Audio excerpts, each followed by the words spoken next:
Mr. Shivashakti Balan, before we start, so I have a Yes, sir. couple of requests. I would be sharing my screen at different times. So, I Yes, mean that I would like that I am given access to sharing the screen. yes, sir. So Yes, sir.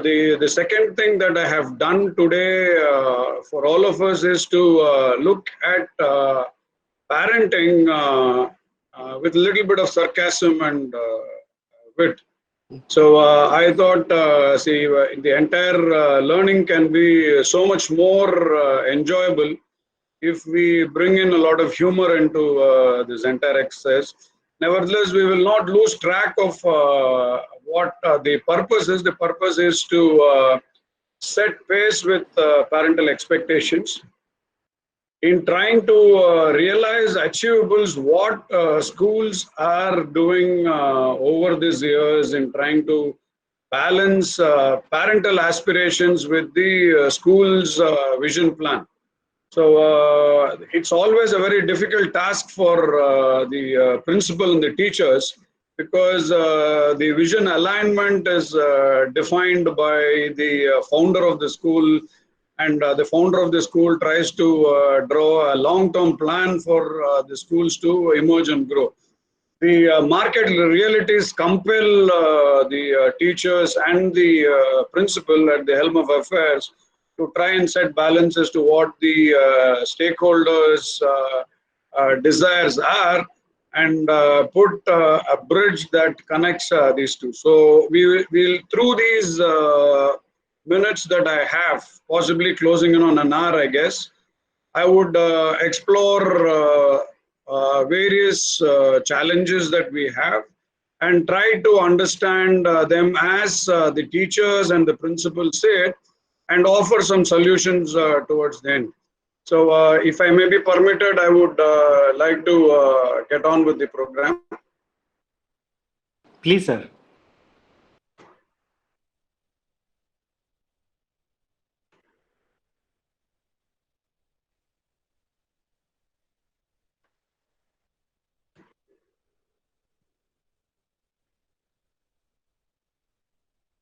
Uh, are you in a position to see the presentation screen?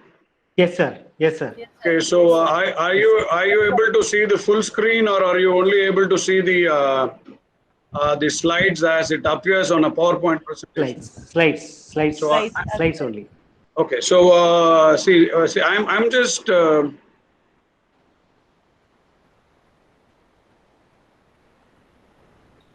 I'm just going to move on. See, this is uh, a topic that was given to me.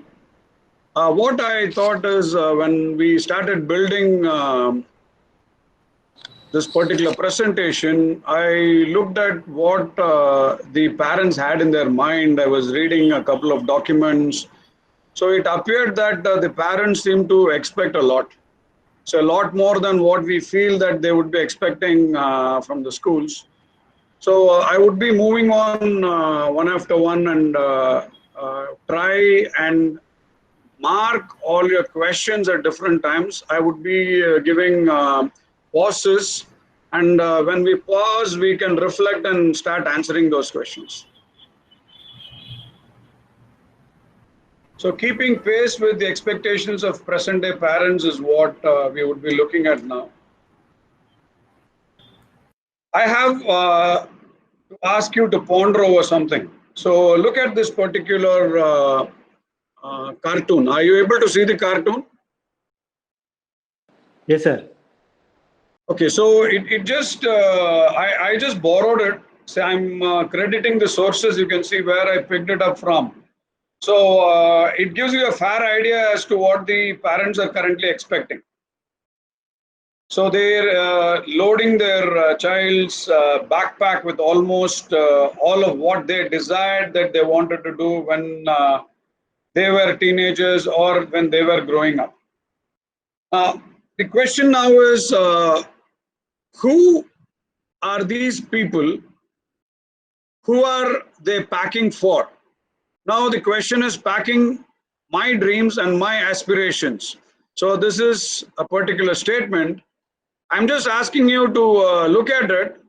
Is the child asking this question or making the statement, or the parent making the statement?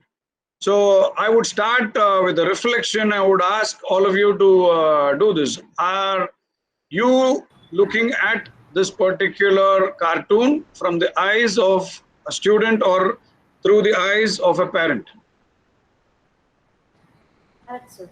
And now I'm just asking you to look at it in both ways. Where are they headed? Where are the children headed? Where are the parents headed? So this is going to be your startup question for the day. Please ponder over it and then come up with your own solutions.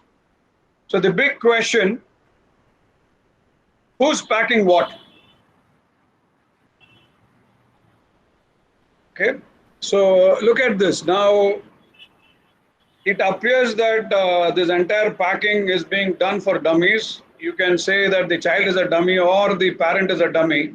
So they have put almost everything inside of it. Go back and revisit your value systems, because we want to take this in. First, am I a good model for parenting values? You, not as a teacher, but as a parent. See, look at this particular image there. I have borrowed it again. I asked my son, Michael, am I a good mother? He said, my name is John. So the question is, I have completely lost it as a parent, because the focus is almost not there. Should I ensure that I have missed all that I've missed at school be picked up by my wards? This again, look at an interesting image. So when you miss one day of school and your friends tell you what you missed. So this is about what we seem to gather from all our adult friends. So making comparisons, trying to understand what a child from another school does, and then impose the same on our children.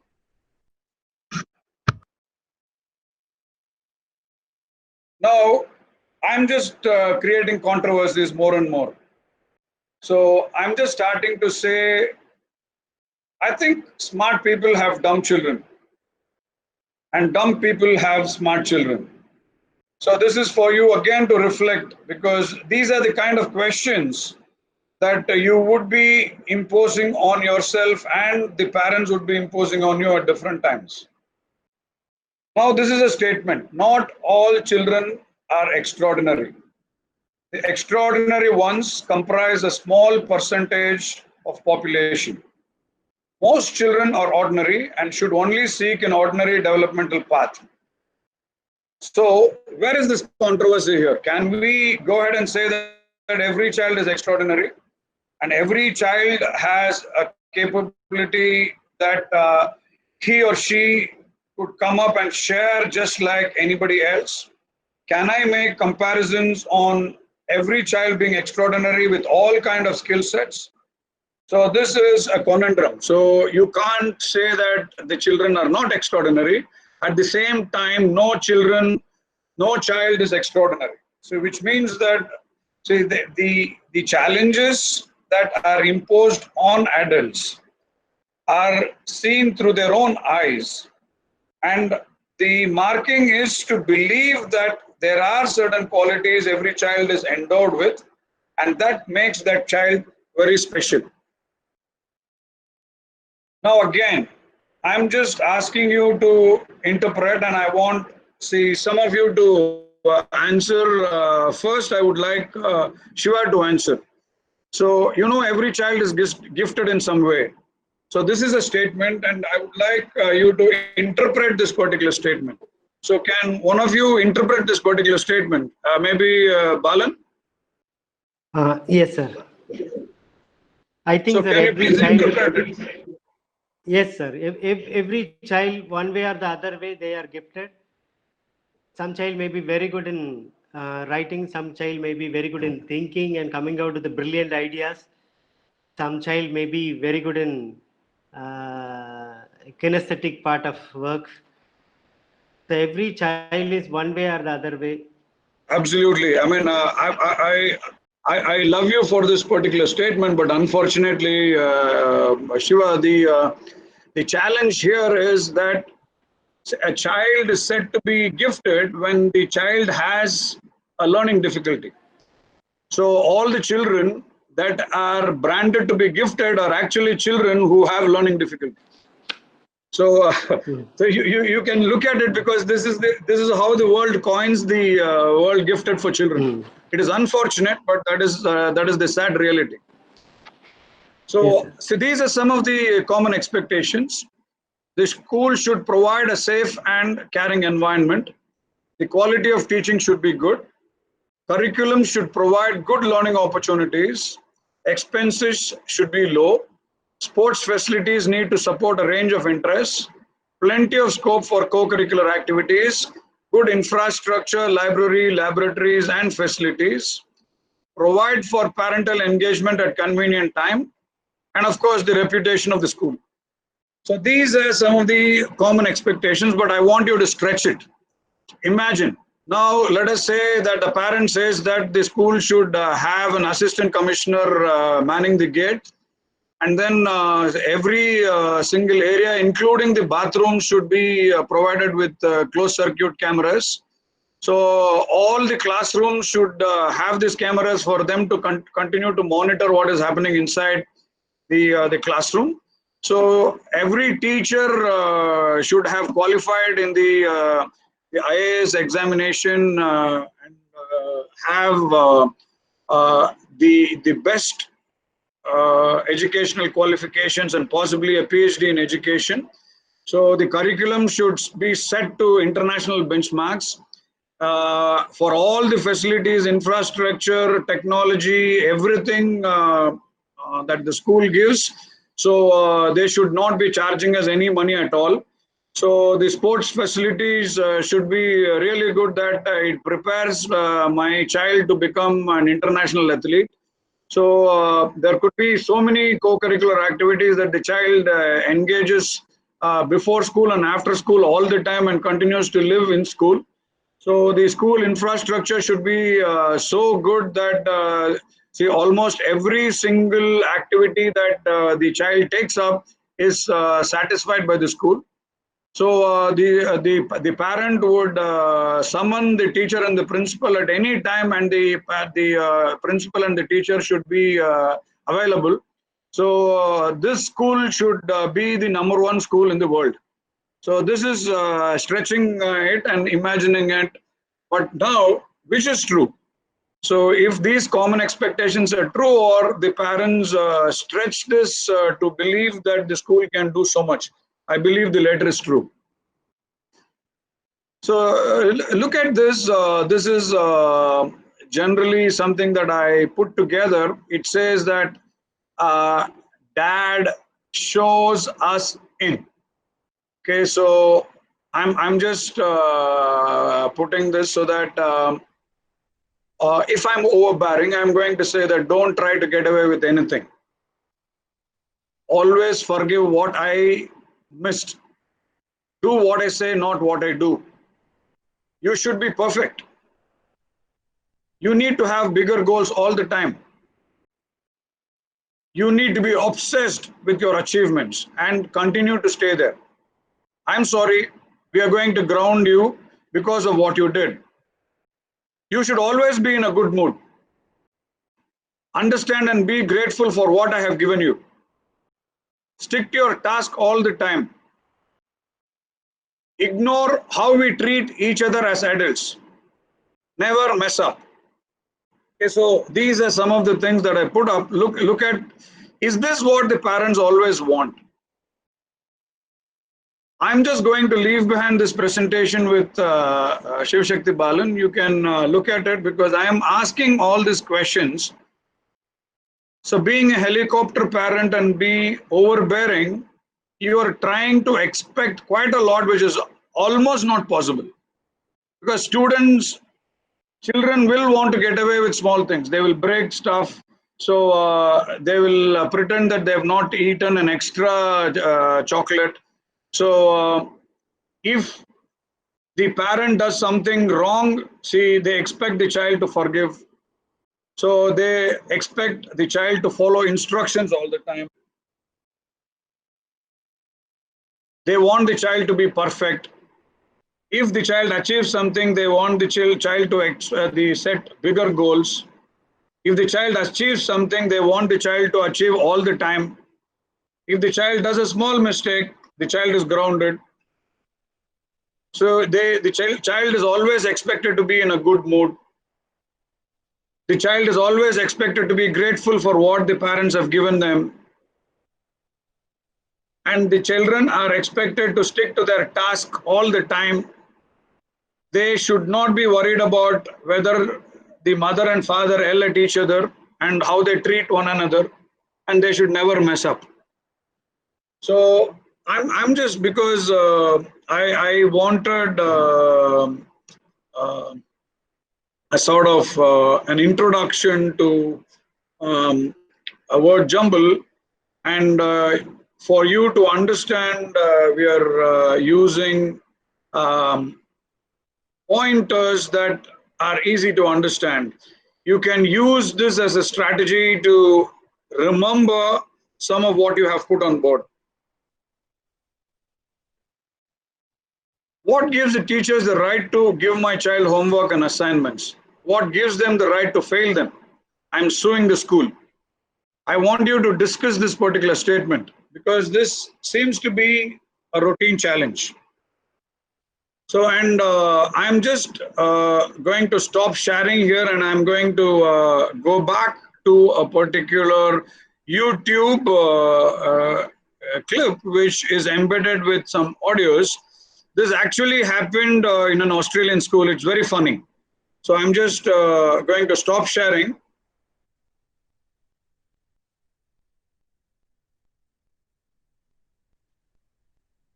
I'm going to start sharing something from YouTube now. So let me go ahead and see if I'm lucky here.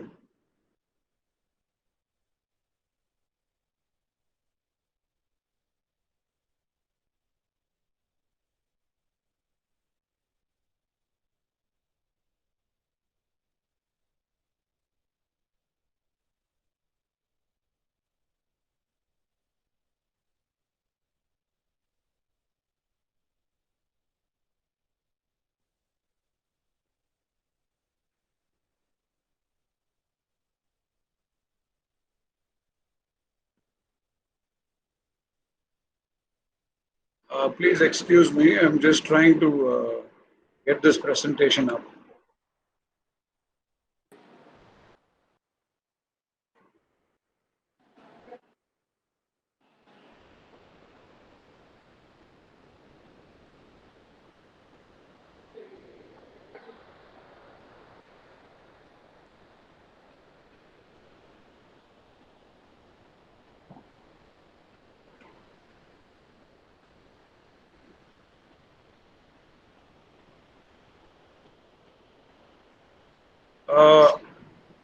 Are you able to see this being shared? Shiva, do you see? Yes, Because sir. I'm not able to see that. Click hello. Yes, sir. Yes, sir. Yeah, we could, sir. Click hello. You have reached the automated Yeah, answer. okay. I think, is it moving? It's not. No, sir.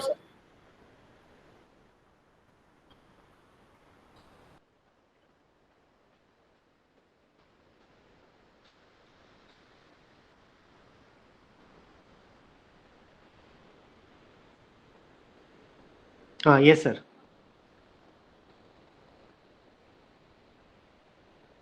Are you able to see and listen? Only, I think audio is not working, sir. We couldn't get audio. Okay, I think I'm just going to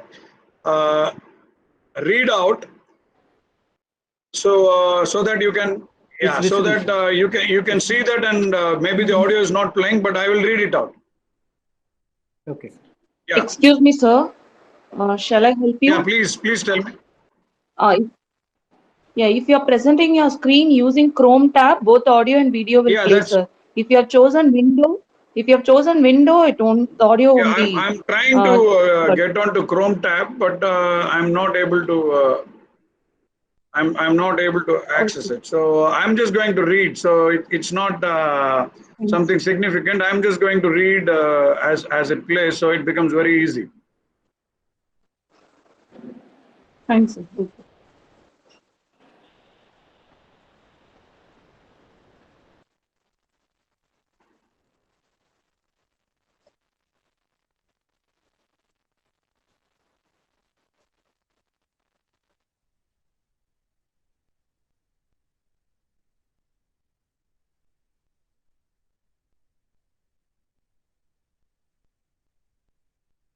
Yeah, the telephone is ringing.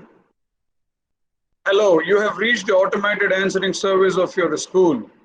In order to assist you in connecting you to the right staff member, please listen to the options before making a selection. Why your child is absent, press 1. To make excuses for why your child did not do his homework, press 2.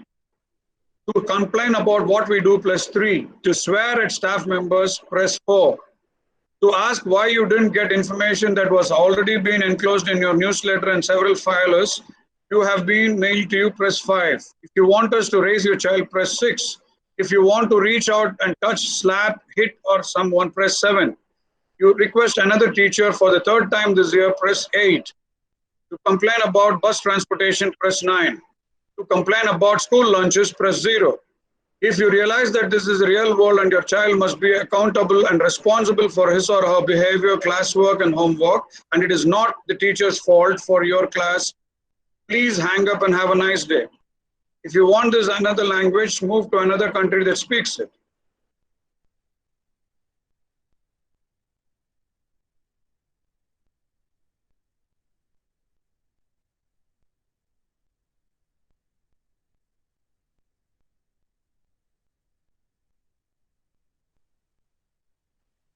See, did you guys listen to that? Yeah. I mean, this is pretty true, and it actually happened in Queensland. And just for the schools to teach parents a lesson, this was used in the school's answering machine. So, would you like Balan sir to do that in your answering machine? We almost did it in our school. So these are the kind of expectations that we are talking about, Balan, and I pulled it out because it was really, really funny.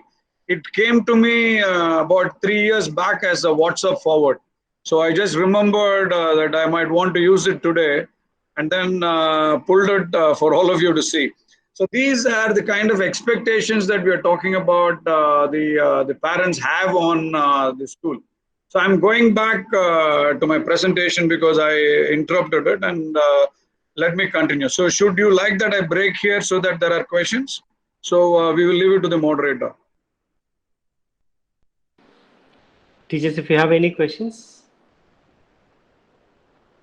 Teachers, do you have any questions now? You can unmute and ask.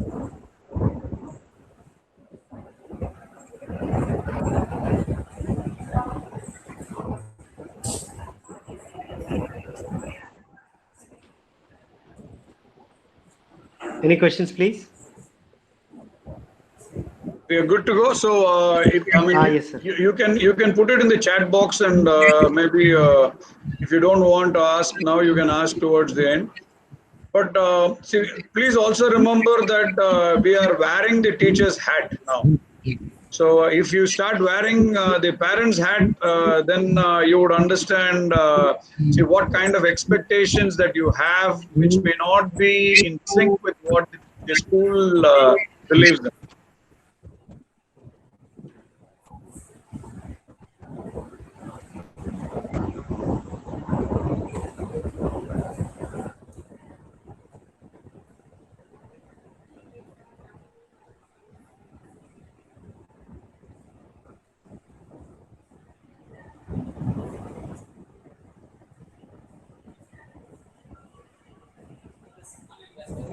ஆமா sir, இங்கேயும் கூப்பிட்டு அங்கேயும் வெளியே போகணும்னு சொல்லி இங்க வந்தா எங்க காக்க வைக்கிறாங்க. அதுக்கு தான் கிளாஸே மெயின்டைன் பண்ணிருக்கலாம்ல வீட்டுல உட்காந்து.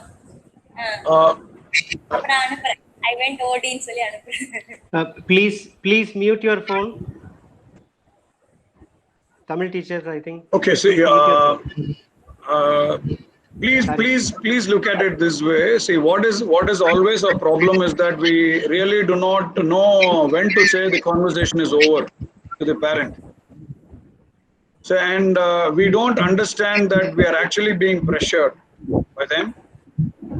And please, you will always have to look out for what both of you agree upon when you engage in a conversation. And please tell your line managers, because whenever there is a problem for you as a teacher from the parent, I guess the principal needs to take at least half of your load. Ensure that you apprise what the problem is. And you need to always be prepared for surprises. So from the parents, you simply cannot understand completely what to expect. And please respond only after listening, because in most instances, they tease your egos and your emotions very fast, and you only retort without giving a deep thought about the statements. So because, see, you can never ever satisfy the expectations of the parent. Please look at it from this angle. Parents that make unrealistic demands for kids risk seeing their kids' mental, emotional, and physical well-being severely compromised.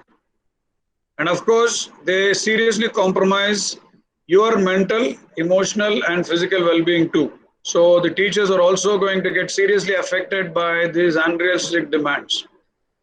Setting realistic expectations for the child, one that is not too low or high, helps him develop competence and a healthy sense of self-worth. This all of us know about.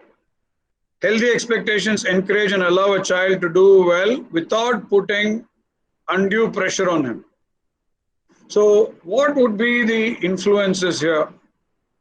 So your style, personal example, being a role model, that is, relationship with other members in the family, parental involvement. I'm not saying that the parent should interfere. The parent should get involved. These are influences. So when I say influences, they have both positive and negative connotations. When I say underminers, so they only limit what the child can actually achieve. Lack of encouragement, constant criticism, anxiety about everything that the child does, negative comparison. You're no good. So look what your friend from your class does. Having unrealistic expectations, all of it would undermine what the child ultimately achieves. And now there is something very special about the Indian parent. This is a collection of cartoons that I'm going to share through these windows. Take a look at it, and believe me, when I saw that, so I see my parents' expectation in each of it. When the child is just about to stand, so the parent would go ahead and say, "Hamara beta Milka Singh banega." So when the child is about 3 years, so and the child is humming a nursery rhyme, Lata Mangeshkar banegi, Indian Idol jeetegi. So these are the kind of statements. At 7 years, when he wins an essay writing competition, हमारा तो एक ही सपना है, एक दिन तू बड़ा होकर रविंद्रनाथ टैगोर की तरह महान बनेगा. So one day you would grow up and become somebody like Rabindranath Tagore. When it's about 10 years, she becomes a class monitor. My child will be the best manager this country has ever seen. So the child successfully reads a short story. Our child will become a great orator, will inspire people with his words. So when the child is preparing for a quiz competition, our kid will be counted in the league of legends like Derek O'Brien. When the child teaches younger cousin basic mathematics, she has extraordinary explanation skills, will become a great professor in the future. And when he scores 90% in the board examinations, my child will be the scientist who finds another planet like Earth. These are the kind of expectations which could be seriously unrealistic. So when 17 solves basic accounting problems, she will totally clear the chartered accountancy exam in the first try. Takes board examination, he will be selected in the topmost college in the country. 21 years sits for college placement, इसका तो Google जैसी company में placement होगा. So appears for competitive examination, पूरे देश में top करेगा. अखबार में फोटो आएगी हमारी.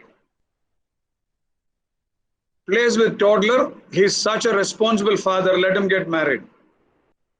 So makes one responsible financial decision, she'll be such a successful businesswoman, she should start something on her own. And this continues. Believe me, see, you would have your own children and your parents will continue to parent you. So this doesn't stop here.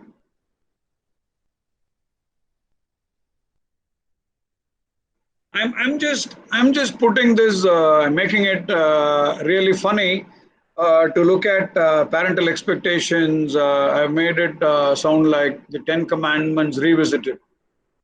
So look at the 10 Commandments. Thou shalt wake up before the sun does. Thou shalt not chat on the cell all the day. Thou shalt not curb the use of internet today. Thou shalt curb the use of internet today. Thou shalt multitask simultaneously with all our plans for your studies. Thou shalt not be attracted to the opposite gender. Thou shalt not eat junk food and start cherishing tair sadam. Thou shalt not get a minimum. Thou shalt get a minimum of 99% marks. Thou shalt get All India rank 1 in IIT, JEE, NEET or CLAT. Thou shalt listen and agree to whatever we say. Thou shalt clean your room daily. So these are some of the expectations. I'm sorry, most of it doesn't actually happen. Now, so the question is, what are the parents doing? Are they punishing or are they trying to teach?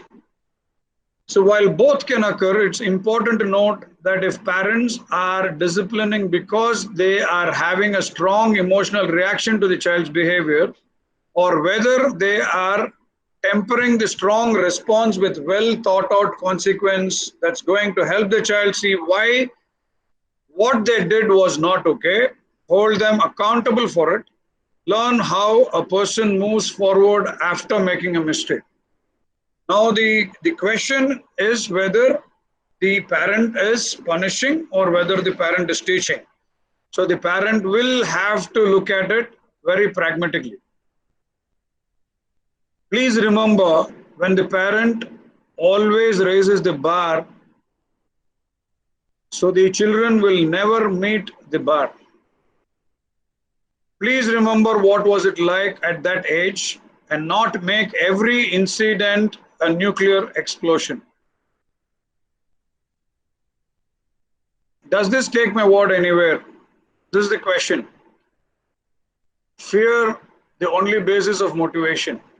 Because the most expectations are marked by fear of losing something, fear of failing grades, fear of not staying with your class, fear of losing out on attendance, fear of being expelled, fear of closed doors to open vistas of higher learning. So this is what, so if you don't study, you're not going to be successful. If you don't do this, you're not going to be successful. If you don't do that, you're not going to be successful. Now, so I'm just sharing this. So the particular cartoon says, where is everyone? And the boy says that they're all expelled. This is what promotes motivation. Now let us once again reflect as parents. Are your expectation yours or someone else's? Should we expect gratitude all the time? Doesn't it look like an invitation for unhappy parenting? And what do we look for around the corner for our kids? Just look at the cartoon, you would understand.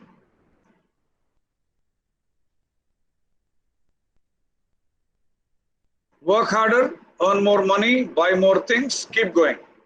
So should this be the motivation? Now, let us say that we are preparing the children for the rat race. You're only going to make the smartest and the fastest rat. Everything is determined by competition. Now, if you go ahead and say that they're going to learn values later, maybe they will, but what is the trade-off? Now, the question is, where does this rat race start? Home, school, or community? And then finally, what do we strive to manufacture? We would be manufacturing junkies. Now, I'm just going to use Mark Twain's quip here. We have never let our schooling interfere with our education. It's a very sad remark because, see, Mark Twain completely rejected what the schools could actually do for the children, because at one point, schools were taught to look at education from the side of manufacturing factories, and it did not provide space for differentiation. Schools are not like that anymore. Schools are very different now, and I would strongly disagree with what Mark Twain has said for the current schooling environment. What's the truth? We are unaware that our wards need us more than we needed our parents as we are growing up. They need to have a home and a family, a school and a community to connect and to learn. In short, they need enriching experiences for the real success and need you to spell it. Have you given them what needs to be rightfully theirs? So this is the reflection that I want all of us to have. So this is a beautiful poem by Dorothy and Nold. So if you see that if children live with criticism, they learn to condemn. If they live with hostility, they learn to fight. With fear, they learn to be apprehensive. With pity, they learn to feel sorry for themselves. With ridicule, they learn to feel shy. With jealousy, they learn to feel envy. With shame, they learn to feel guilty. With encouragement, they learn confidence. With tolerance, they learn patience. With praise, they learn appreciation. With acceptance, they learn to love. With approval, they learn to like themselves. With recognition, they learn it is good and to have a goal. With sharing, they learn generosity. With honesty, they learn truthfulness. With fairness, they learn justice. With kindness and consideration, they learn respect. So with security, I'm not able to see that. I'm sorry.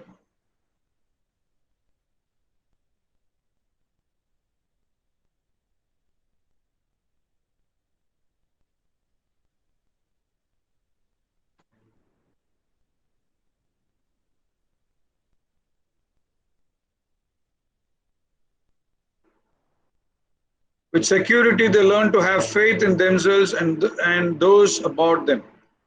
With friendliness, they learn the world is a nice place in which to live. Now, I'm just closing it here because this is a wonderful poem, and it just talks about what the parents have to see in their children and how to raise their children. Going back to today's engagement, I'm wondering if we are also using similar yardstick as parents. I would like to open this forum for discussion, and if there are any points which you would like that I consider, or if you like that the school answers, I would be happy to do so. So I'm just stopping this sharing now. and I'm going to keep this forum open for discussion. Shiva? Yes, sir. Ready, sir. Sir, I would like to ask you one thing, sir. Yeah. Of course, parents have so much of expectations, but there is no other way, sir, because growing world, growing expectations, insecurity feeling, so all these things are making them to be more excited, and nothing wrong because they are paying fee. Since they are our customers, it's our duty to fulfill their needs, sir. Isn't it, See, sir? yeah. See, I understand. Let us say that you are a true altruist.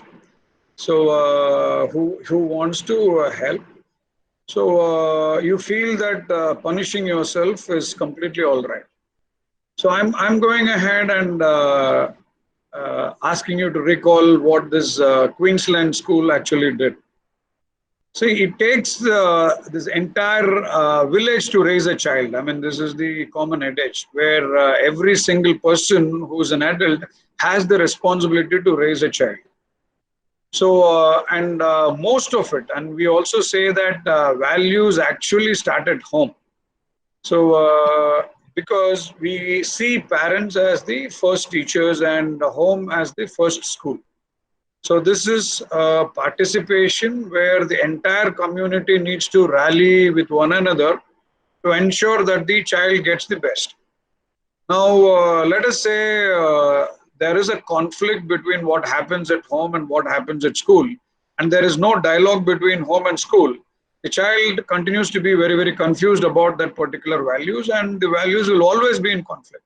There is no way that the child is going to realize it till he makes mistakes as an adult and punishes himself to learn from his own poor experiences, which is pretty bad for me because you are an idiot if you wait for all those experiences to happen in your life and not get these learning from others' mistakes.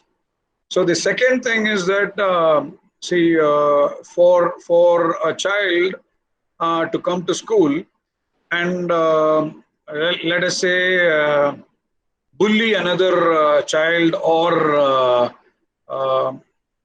treat someone with great disrespect. So yes, the school has a role to play, but assume that he is from a seriously abusive household. You see his father beating up his mother, so his mother yelling back at his father. What would he do? I mean, see, because he had very poor role models at home, and he's going to transfer that learning to wherever he goes. So it is going to be doubly difficult for the school to make any big changes to this particular character that he has picked up, unless say he gets a big beating out of this particular learning and learns from his mistakes. The second thing is that the child when the parent brings the child and the school makes a remark, look, it appears that your child is not in sync with the actual cognitive age for numeracy skills or for language skills for a 7-year-old or an 8-year-old. Do you think that the parent is going to readily agree that, yes, sir, I am absolutely sure what you have said is 100% truth? I am very conscious that my child is not really good in language or math, and therefore I would do everything in my effort to support the school and trying to understand where he stands and have very different benchmarks for him. Or would the parent be in complete denial and say that no, no, no, so he's just like another child and the school has not done anything to help him because I have paid money. So see, your teacher only taught him mathematics or your teacher only taught him language. It is up to you to prepare him for the rest of his life. There is no reference of any help for home assignments.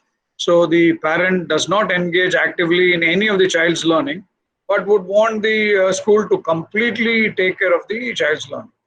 It is sad when the parent is not educated because the parent does not even realize that he is in a denial.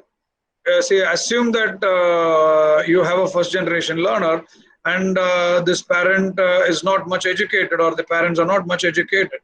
They believe that whatever the school does is the only way forward for the child, and always believe that the child is intelligent and can pick up things. There is no iota of understanding that the child could actually be challenged because he is not nurtured in a great environment at home. So these are some of the possibilities which would seriously impact what the school delivers and what schools can deliver. So did I answer your question, Bal? Yes, sir. But what I feel is that how the teachers can equip themselves to meet these challenges. Okay, see, there is no way we can go ahead and satisfy the parental expectations unless the parents realize that they have an equal role to play. See, some of the slides that I showed you, so they were very sarcastic. See, they're saying that, see, what is your role in your child rearing? I mean, say, would be, I mean, see, then you will have to turn over the child to a foster care center, which also has a school, because you don't want to raise children. So wherever the parent is taken in confidence, the only way the child can be nurtured properly is for both of us to engage. So if the teacher is in the defensive, the parent will be in defensive. If parent is in defensive, the teacher will be in defensive, and none of us will help the child. So the only way forward for us is to understand the issue on hand. Let us say the child is not performing well in mathematics. That is an issue on hand. See, how to ensure that the academic outcomes are achieved. See, what can be the contribution from the child? What can be the contribution from the parent and the family? What can be the contribution from the teacher? If there is an accepted sign off on this particular statement, then the three of us should hold to our guns and fire it at will and make sure that it happens all the time. If one of us sits back and puts the blame on the other person, this is not going to happen. So the participation and the commitment to that particular cause from every single person or the stakeholder here becomes hugely important. It is very unfortunate that the child is unable to have this metacognition and is hugely dependent upon both the teacher and the parent for him to realize his level of competency and therefore realize those achievements. It is unfair for a child from a level of class 1 in language studying class 5 to hope to pass in any English examination. It is unfortunate, but this is what we hope for, because we do not realize that the child has a difficulty and believe that the child needs to go with the rest of the class and satisfy the minimum benchmarks. So this is one such example. There are many such examples. There are many such examples. I'm looking at our everyday transaction, and I'm sure teachers will be in a position to share many such examples where teachers know innately that they are at fault. So if let us assume that the child comes to class and the first hour of the day puts his head and then goes to sleep. Now, what is the problem here? The teacher will go and then say that you lazy fellow, you can't sit up the first hour of the class. See, get out of the class, go wash yourself and come back and sit down. Now, but please understand, there could have been a serious challenge at home where this child was unable to sleep. It could be because of what the child did, sitting up late and watching movies, or maybe what happened at home. Maybe it was an abusive household. Maybe he did not have an environment where he could sleep. So are we showing concern and empathy to this particular situation or issue, or are we reacting to this issue?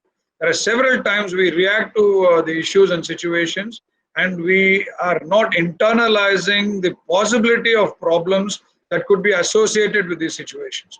This is true. Even for us as principals, we do that.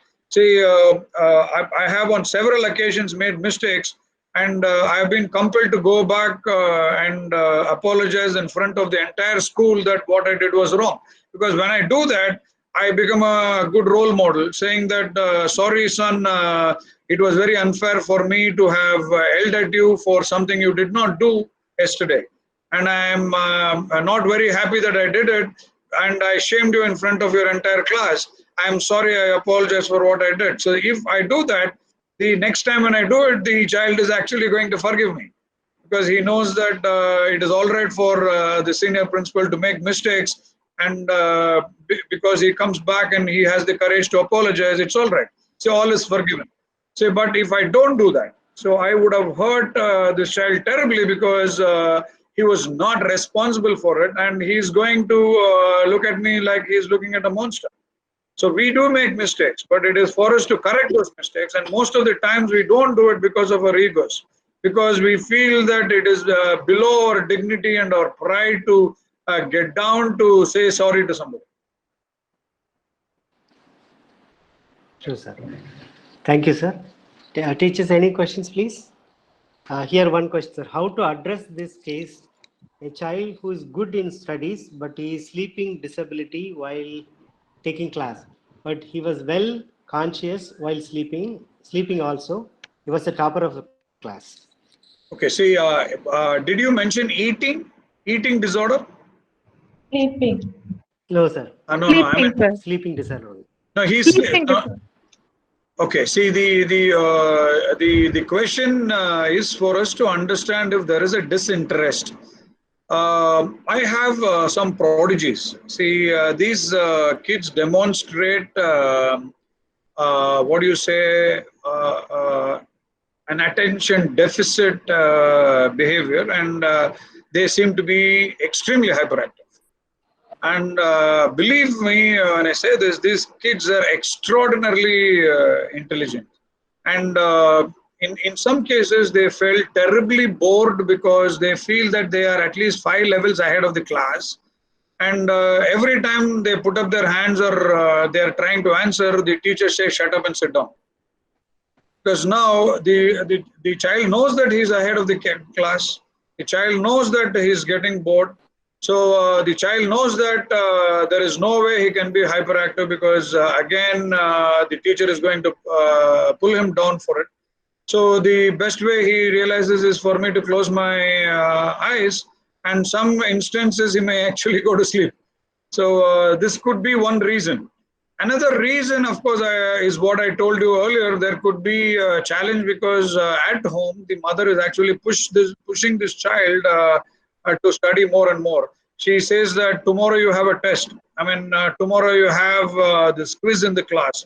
I want you to answer all the questions. And once he answers all the questions and goes to sleep, he wakes up. No, I want you to revise once again.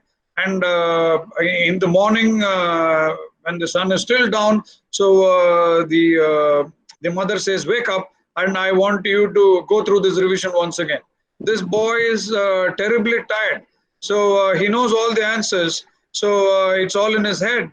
But then, believe me, the mother does not believe in his competency, or believes that this boy has to reassure her of his competencies and skill set, so pushes him to be awake all the time.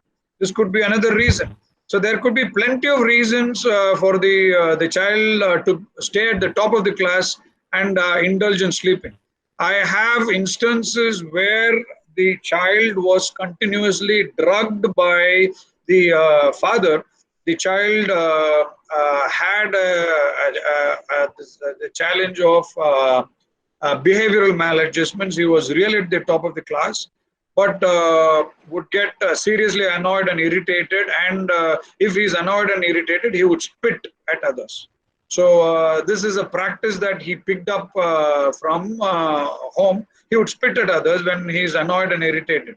See, if he's not annoyed and irritated, if he's left to do his task inside of a class, so he would do it well. This was a behavioral maladjustment, and he had some special needs issues. But the boy was brilliant.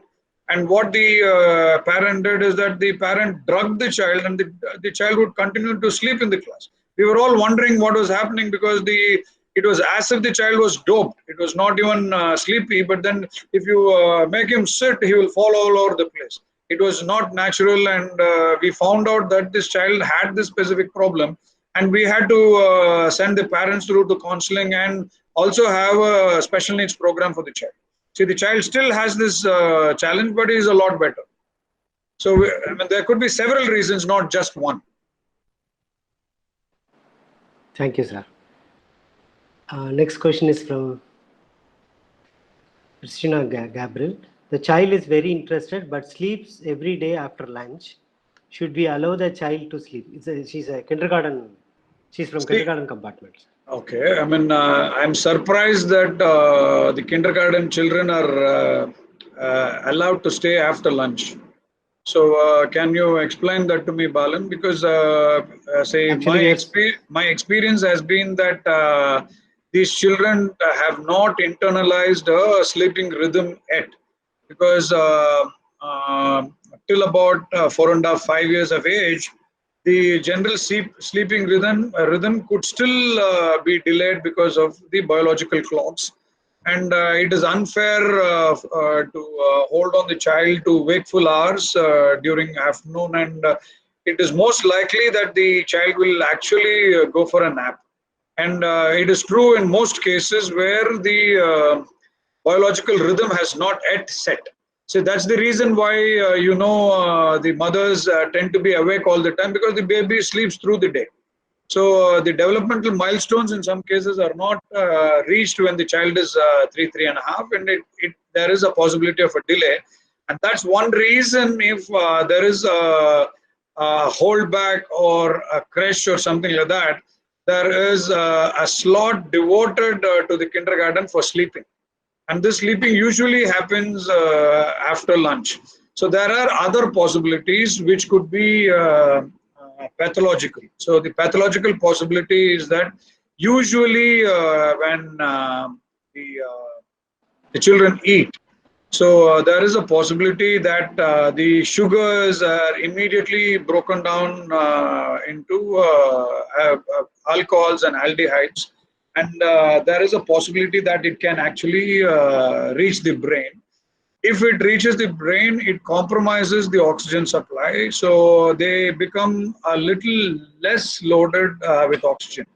So anoxia is a condition where the brain triggers itself to go to sleep for a reasonable duration of time. So there are other thoughts here like the soporifics, the endorphins that are released tell the body to relax while it is functioning, and these endorphins have a role on sleep inducement. So this is another possibility which is not generally pathological, but say any sleep after lunch is quite normal for a kindergarten child, and for me it should be permitted. but not for teachers. Teachers going to sleep. So, see, I think you're very familiar with this term, Shiva. See, I used to have this term as a graveyard shift. See, the first hour after lunch, so is a challenge for any teacher, because most children at any age have a tendency to relax after lunch. You understand? So we have a I'm not able to recall this particular adage in Tamil, which talks about that after lunch there is a tendency for people to go to sleep. So you remember that adage, Tamil proverb? Undamayakum Tondanukum. Undamayakum. So you understand. So what happens? I remember. I'm not making fun of this teacher. This teacher was a social science teacher, and she had a sing-song voice. So a beautiful sing-song voice, sort of the right kind of a frequency to put people to sleep. And she would turn her back to students and then start using the board. And I would promptly go on my rounds. This was in Chettinad Vidyashram. Promptly go on my rounds, and I would see half the class sleeping. So this was immediately after lunch, and because this teacher had this nice voice like a lullaby, and she had a sing-song voice, she put everybody to sleep. So that's the graveyard shift, and this graveyard shift is one that tells the teacher if you are able to keep every single child awake and alert after lunch, you are the best teacher in the school. So yes, see, there is a tendency for children to sleep, and even for us, I would say, because of these endorphins release and what it does to our brain. So it's quite possible, because most of the metabolism is directed towards breakdown of the food, especially when the food is rich. You should understand that the body works extra to break down the food, and as it is breaking down the food, it sort of makes it easy for the rest of the body to relax, and that's what happens after eating. Thank So you, sir. eat Question from a lot of green chilies. So make sure that you. I mean, the last thing is a tangy lemon, and it hits your brain so hard that you don't go to sleep. Oh. Thank you, sir. Next question is from Mrs. Malati. Will asking excuse be the only solution for all the problems? Please explain, sir. No. See, the question is, let us say there is a genuinity. I mean, you can't ask for excuses all the time. It will never solve problems. I'm just saying that, see, there is a very huge difference between apologizing and finding excuses. Apologizing is an understanding of that you have done a mistake, and then willing to make amends and correct that particular mistake. So excuses is trying to get around the situation. So let us. I mean, I would pardon almost every single excuse that the child has when the child thinks of something magical. See, now there are a list of wonderful excuses. So when a child walks in late and the teacher says that. Why did you come in late? And the child says that, ma'am, I stopped by to pick this flower for you because it will look beautiful on your head. So now, this is a phenomenal excuse, and I would be surprised if the child can penalize the child for this particular excuse. So see, now the other excuse, I mean, it's pretty difficult to fathom this. See, when a child comes back and says that the first time around, the child comes and says that, sorry ma'am, we started very early this day and my cycle tire got punctured. Okay, so the question, okay, you pardon this child. So the second time around, the child comes and says, sorry ma'am, my cycle tire got punctured. So you are in doubt about this particular excuse, but maybe you want to give the benefit of doubt to the child, you let the child go.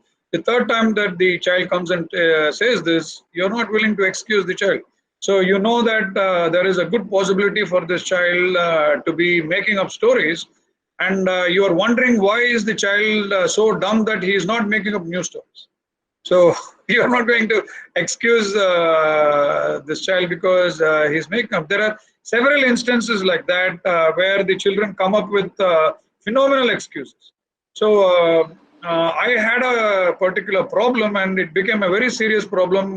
Shiva would remember this because it happened in his own department. So you remember, Shiva, there was this boy who wanted to go to use the toilet during examination, and the teacher prevented him from going to the examination, going to the loo a second time or a third time.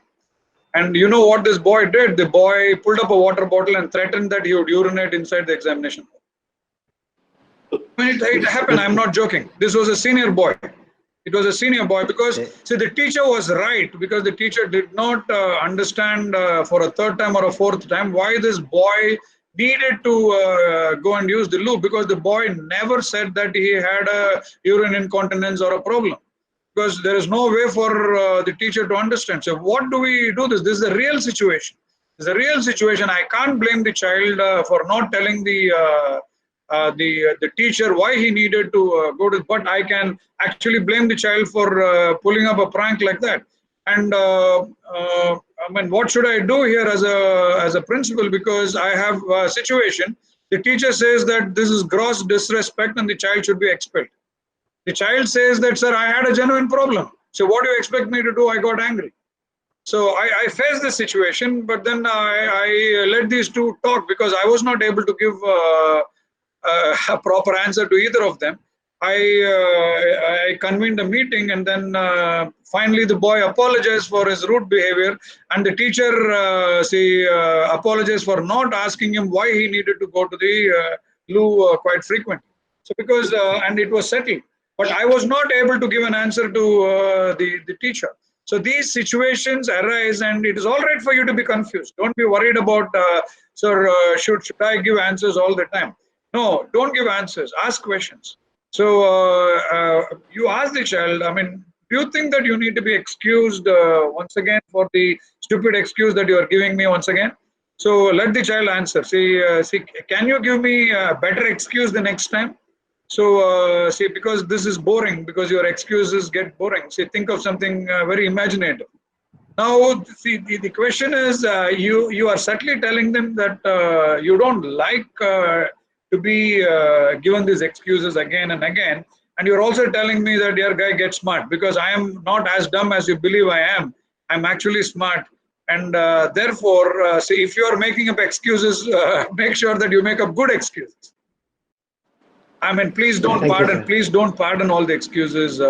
It cannot happen.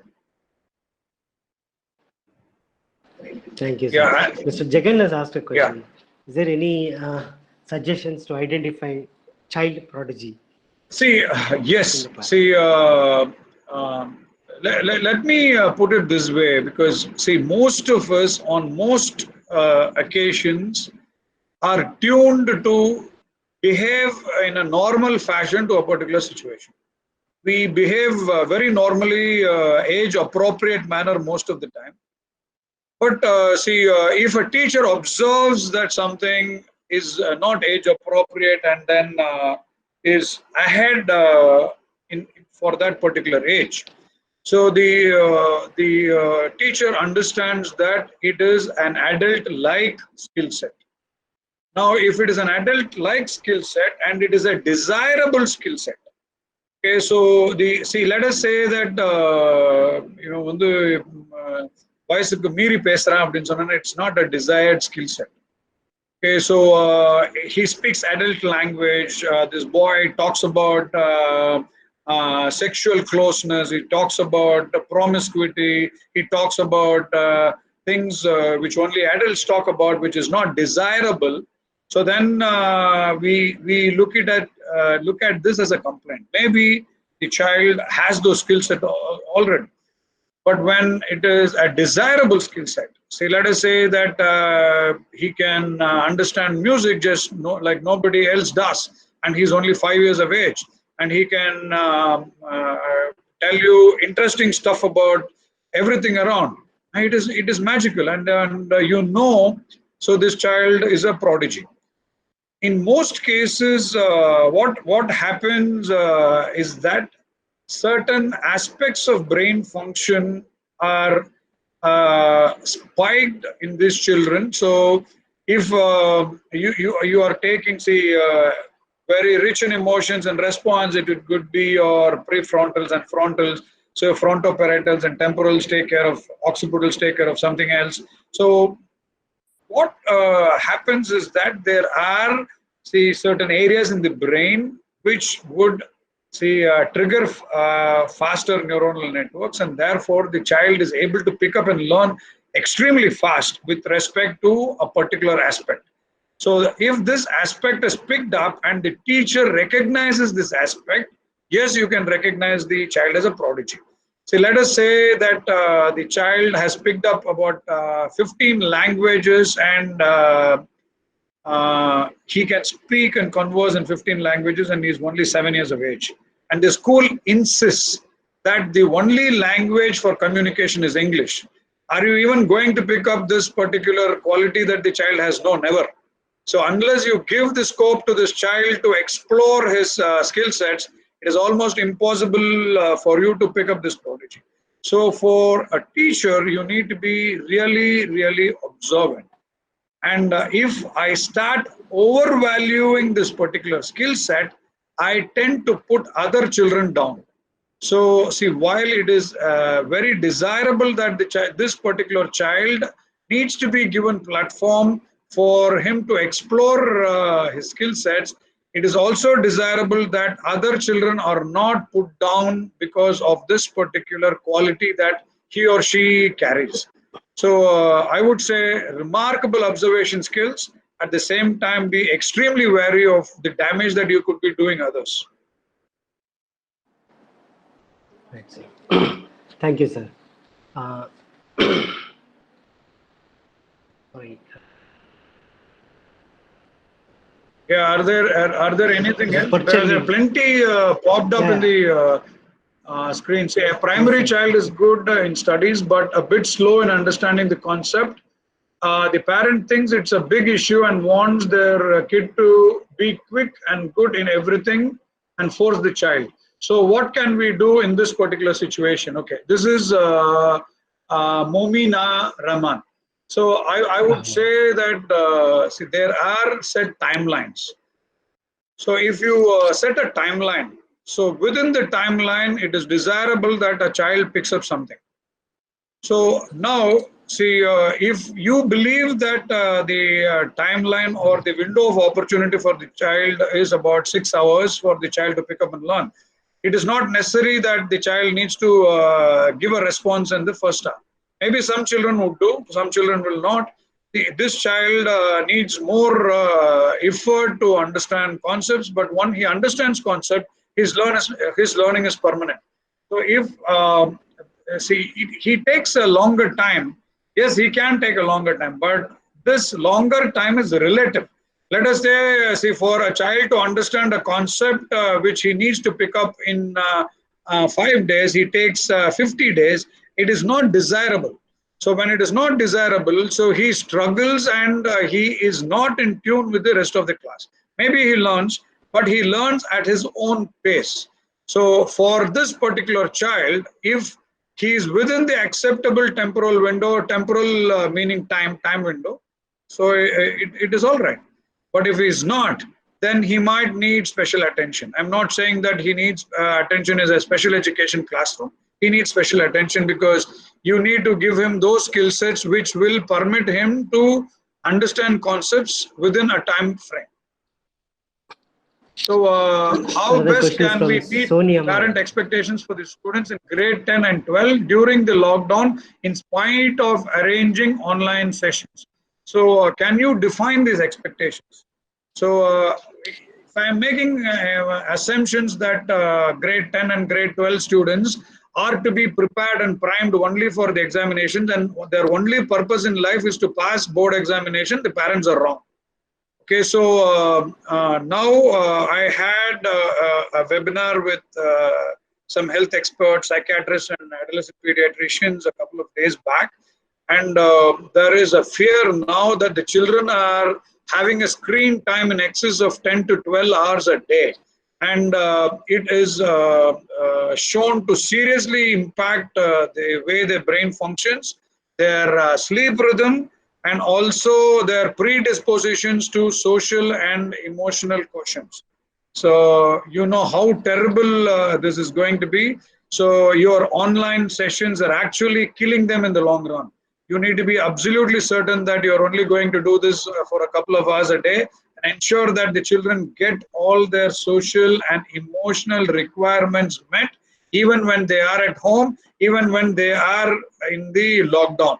It is very unfortunate that the government is imposing a lot of load and we may not be permitted to do the things in a social gathering or in a community setup. Nevertheless, the parents and the neighborhood will have to attempt to come together in different ways to ensure that the social and emotional needs are also met during this time. And 10th and 12th is not anything special. So the only thing that we might do is to cross a particular milestone in life. So see, for us, the milestone seems to be more important than all the joys and happiness that we can share when we are going through that particular age. See, give only so much importance to 10th and 12th and not more and not less either. Sir, if you don't mind, one teacher She asked a question, but the question has gone up. Can I ask Persis ma'am to unmute and ask? Persis? Yes, please. Yes, sir. Yes, sir.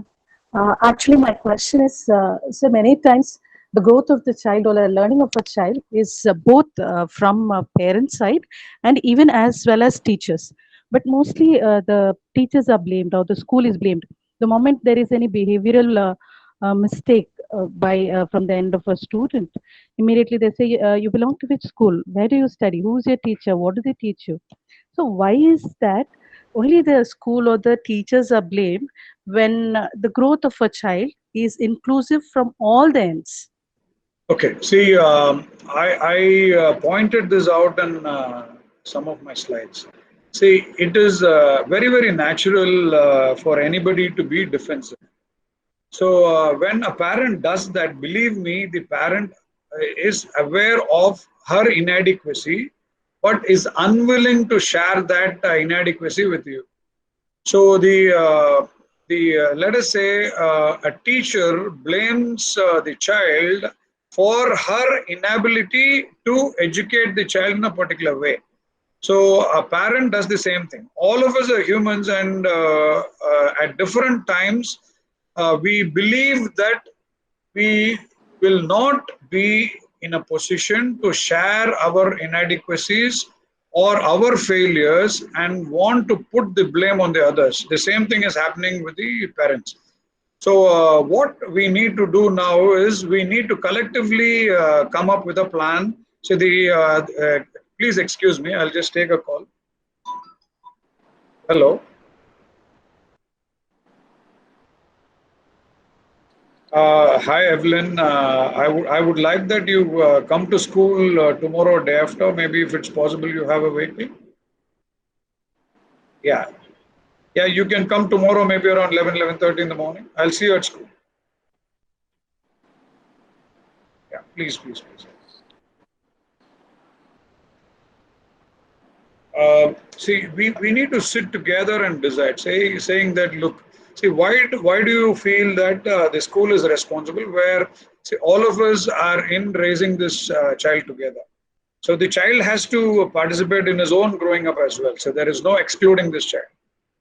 See, what happens is that there is a load on families if they make a comparison with their brother's children or their neighbor's children or their friend's children. So, so you understand. So if this statement is made to the parent is on the defensive. The parent does not know. Oh my God! So your child is going to this particular school. That's the reason why he did not score. So you understand. So this is an opinion that is pushed on to the parent to pick up a fight at the school. See, we do this at times, right? So especially in meetings, I have this remarkable skill for confusing the hell out of people because I don't have an answer. You either have to be extremely convincing or extremely confusing. I choose to play the later game because I want to confuse the hell out of people because they will start fighting with each other and the meeting time will pass. So so the question now is to understand. So it is an issue. The issue is failure or inability to perform. It is not the person who is responsible for it. These are the conditions which set forth the issue to be a problem. Now, if we crack that, let us say, okay, let us go to the why. So the why of the problem is this child's inability to access information. Now, if you provide information, the child is in a position to translate it because he is intelligent. The second is the inability of the child to process information. That is his inadequacy to learn something, and that learning has to be supported by both the parent and the teacher. If the parent does not have the bandwidth to support, let us say that it needs specific expert skill sets, then the expert will be a teacher, a counselor, a doctor, a psychiatrist, a pediatrician, or whoever. So an occupational therapist or whoever. So this will also have to be, the third thing is that the child is able to access information, process information, but not deliver the information the way you desire that information to be. Let us then say that he does not like to put pen on paper. If you ask answer for a question, he is willing to answer, but he hates putting pen on paper. Now, unfortunately, I do not have a system that promotes independent learning possibilities for the child, and my assessment tools do not map to the child's multiple intelligences. It maps only to certain intelligences that I feel that the child should possess. So it is very unfortunate. This problem will continue till we have a pen on paper test. We need to have multiple ways to assess a child, and when the parent believes that the child has actually learned, some of these problems are released. So it is very unfortunate. These problems are likely to continue to some extent. It is only that you can give patch solutions for some, because these problems are there to stay. You cannot release the pain completely. You can give a painkiller, so, and again this pain will resurface. So it is like a boil on your bums, which will never heal, because every time you sit, it is going to hurt. So the only way you can not feel the pain is make sure that you don't sit or you stand. So it is as easy as that. So don't be worried too much about finding answers for everything. Certain things you will not find answers. It is good to go with this pain, because this pain also tells you how to deal with pain. Thank you, sir. Already time is 11.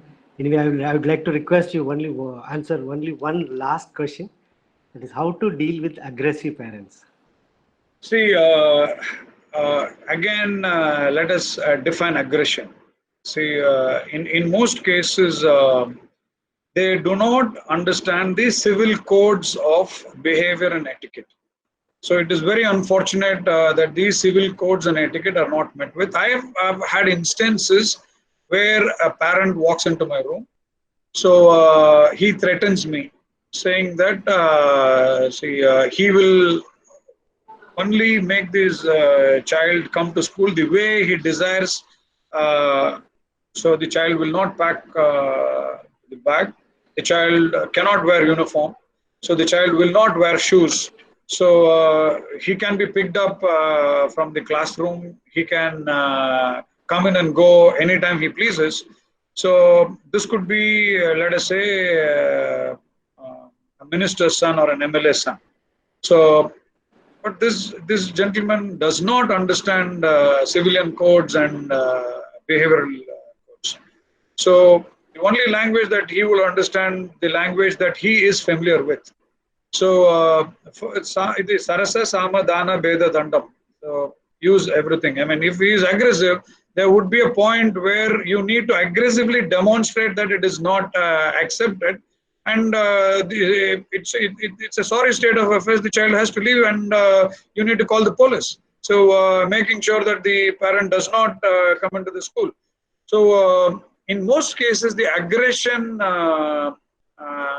is actually compounded because of the parents' inability to understand the situation and his unwillingness to accept what is in front of him. So I would say that if the parent is sensible, and only that his emotions are flaring up at a particular point in time, I would say at that I will eat my ego and say sorry to him. But I would tell him that I would want to have a private meeting with this particular parent. And when I have that private meeting, I will tell him what my intentions truly are.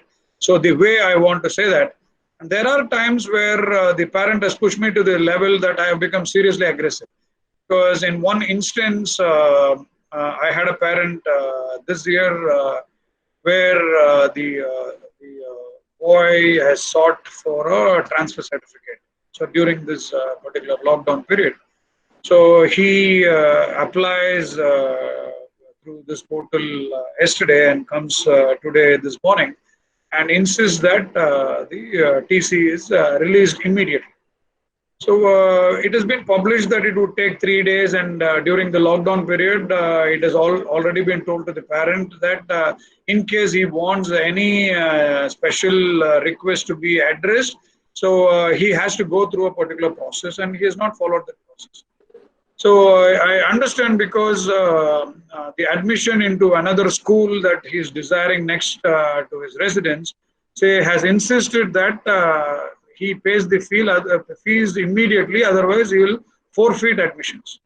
So the question now is, because he's familiar with the situation in my school, and because he knows that we treat people with a lot of empathy, love, and care, he does not want to play the same card with the other school. He's choosing to do that. So he comes to me and demands TC, and he says that I have a set of inefficient people, and it is my responsibility to bring in people during this lockdown time to service his request immediately. And while servicing his request, it's also said that I need to refund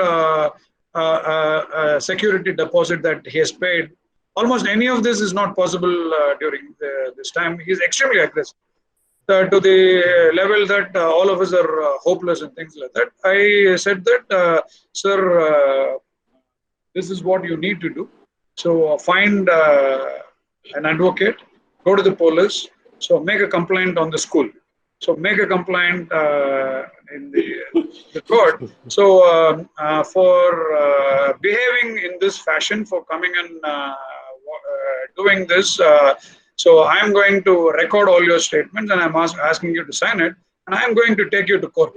There is no way I'm going to let this go. I'm going to take you to court, and I will see you at court. And believe me, I'm not going to release this TC till such a time that the court settles this issue. So you will not get a TC. I mean, because I'm taking you to court, you will be taking me to court. We will settle it at court. I will issue the TC on a particular date that the court convenes and permits me. So see, the question is, you need to understand the template or the platform on which the dialogue starts. And believe me, when they use language like this, you need to come on top of them by putting a serious enough threat that it is going to be counterproductive for the parent. There is no way the parent can afford to not to get a TC. You understand? So that's how I would react, and I would react. See, you know the sad story already. I don't want to repeat it because this sad story is obscene. You know what happened in Chettinad Vidyashram when a teacher pulled down the trousers of a boy because she needed to penalize him, and where it all went, and what I did to sort of get out of the situation. You need to be seriously audacious and bold when you deal with these people, and you need to be acutely aware that so they are going to flare up your temper easily. I mean, I get flared up, but then when I do that, I just walk out for this brief few minutes, recompose my thoughts, and then get back, and then I give the answer that the parent truly deserves. So this is what you need to do. There are aggressive parents. There is no way you can eliminate them from the system. So you need to tell the language that other parents get.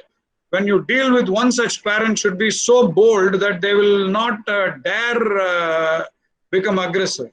Because see, there is etiquette. I mean, see, there is a civilian etiquette. You can't do this. See, you can't go into a church and then abuse Jesus Christ, right? You can't do that, right?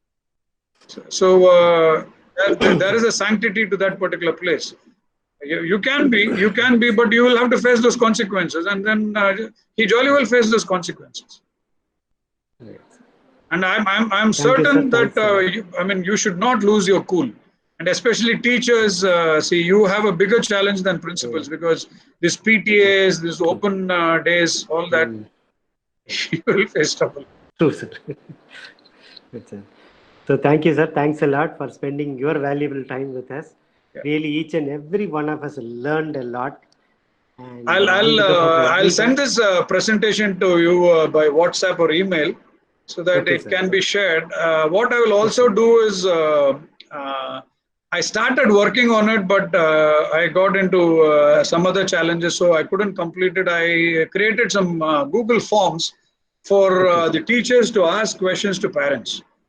Okay. So I will share those Google Forms maybe in a couple of days because I need to sit and work with them.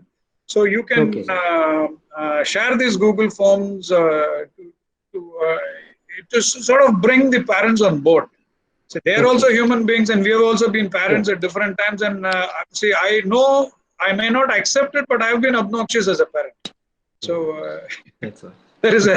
I mean, it's natural. I mean, you're not saints or you're not gods and angels.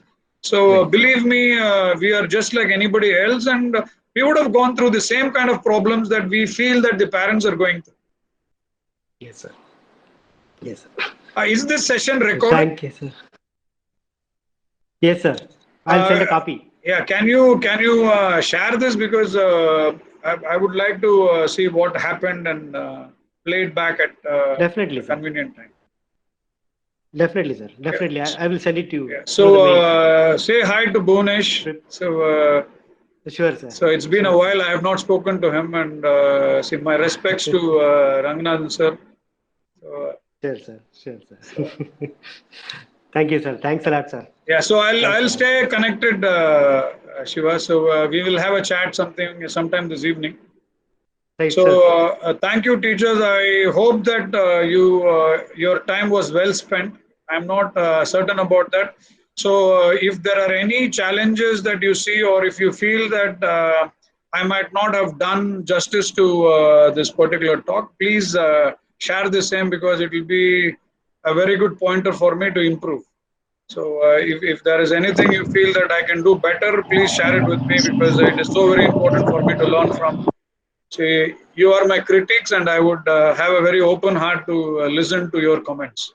If there are any comments, please pass it on because it is very important that I learn as well.